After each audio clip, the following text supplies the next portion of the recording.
আমো খিদা লাগছে, তরকারি দেন না আমো। এই তো ধর নিয়ে আইছি, খা।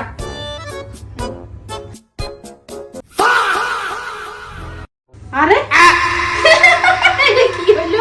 কি হলো আমো? এটা কি হলো? নাকে মুখে সব কালি আমি এটা কিনলে বললেন আমো? আরে পাতিলি এটার মধ্যে কালি, মানে চুলা থেকে শুধু কালি উড়ে, রান্না করলে কালি উড়ে। আমি কি করি? আরে আমার কেমন দেন? আমরা না, আমি সেদিন ইন্ডাকশন কুকার কিনে দিছি, আপনি এটা দিয়ে রাখতেন না? এটা আমি ঝালাইতে জানি না তো কেমনে কি করতাম? আচ্ছা দেখা দিতেছে। স্যারা না। এখানে দুইটা কুকার আছে, একটা হচ্ছে ফিলিপসের ইন্ডাকশন কুকার আর একটা হচ্ছে ফিজিওনের ইনফ্রারেড কুকার। এই দুইটার মধ্যে ব্যাপক পার্থক্য রয়েছে, আমি আপনাদেরকে বলছি। প্রথমে ফিলিপসের ইন্ডাকশন কুকার নিয়ে বলছি। এটি 2100 ওয়াটের ইন্ডাকশন কুকার। এটি সবচেয়ে বড় সুবিধা হচ্ছে এটি দ্রুত খাবার গরম করতে পারবে এবং কম বিদ্যুৎ খরচ করে। রান্না অনেক দ্রুত শেষ করা যায়। সব ধরনের পাতিল দিয়ে আপনি এখানে রান্না করতে পারবেন না, যেসব হাড়ির পিছনে চুম্বক লাগবে সেসব দিয়ে রান্না করতে পারবেন। এটা প্রাইস হচ্ছে 8490 টাকা এবং 2 বছর ওয়ারেন্টি রয়েছে। এবার আসি ফিজন ইনফ্রারেড কুকার নিয়ে।